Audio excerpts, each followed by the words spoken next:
you doing? Good. How are you? What Good. kind of RC car is that?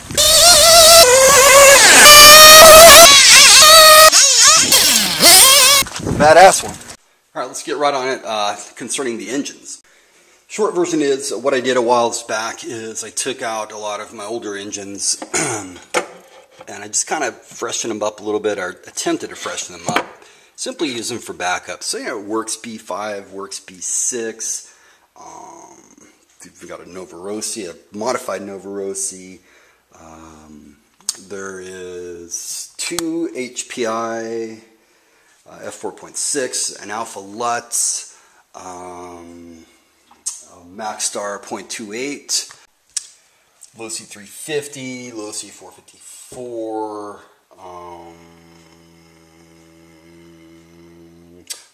Losi 3.4. Start with this Maxstar 0.28. Now, first and foremost, this right here was the stock engine that came with my Hyper 7 TQ Sport back in the day. Don't get this confused with the Mach 28, that Dynamite Mach 28. This is a whole different engine, all right? In fact, I don't think this isn't even an SH engine. This is a Hobao makes this engine, I'm pretty sure. It's got similar specs to that Big Red. You know, I was always very harsh on this engine with respect to its capabilities. However, you know, one of the things that I always knew in the back of my mind, if I ever got somewhat better at tuning and you know, I became a little bit more astute with these engines, this thing here, I'm going to take it, I'm going to get it popping. Now, and I did that. And I have to tell you, this engine, it can get it and go. Oh yeah, I forgot to mention, this engine has over 15 gallons on it. All the components are stock, except for this flywheel and the clutch. Both bearings are shot. There is no compression. I mean, I'll do it in a little bit, I'll take it, and I bet I can just dump the actual sleeve out of the crankcase. I lost the shims for it.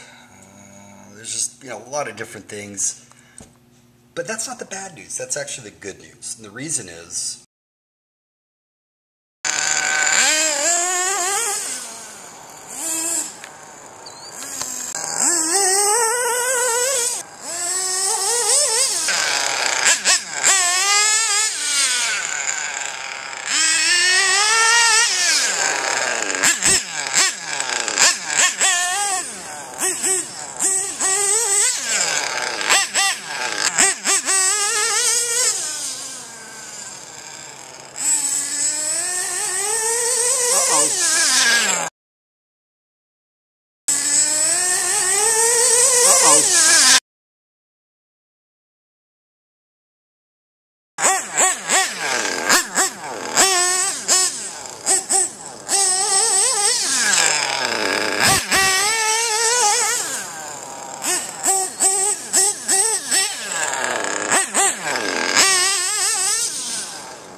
this VP PowerMaster 25. This little shim kit here, some cup joints here.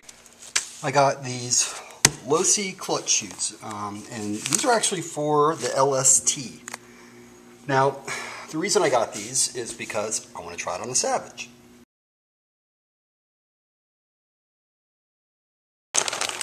Give you a little preview.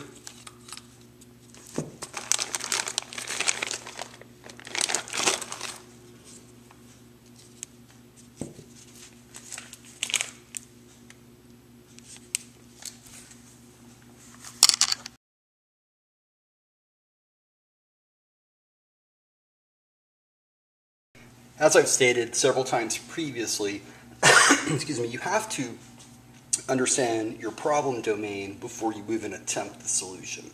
So that's what I've done.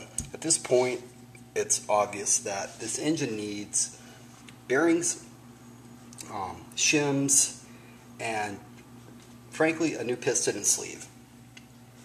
So it comes down to, is it worth it? Am I going to continue to invest in this? And the answer is, hell yeah.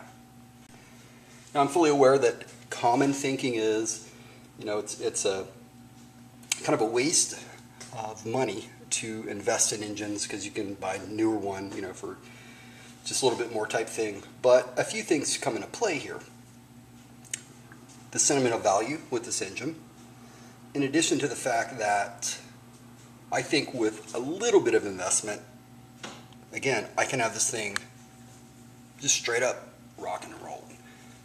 So I looked up piston and sleeve parts for this, and they're pretty damn expensive to the point I'm not going to invest. I don't think there's like $90.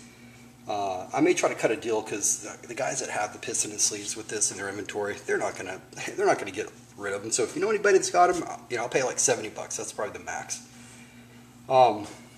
If not, I'll get it repinched because that's really what it needs.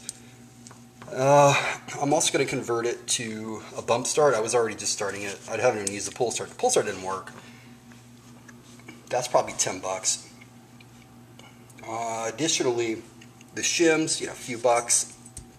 Bearings, oops, sorry, I could replace for about $20. So all in all, I might put either $100 in it or probably 50. It depends. The 100 would be with the new piston and sleeve. The 50 would be with the repinch.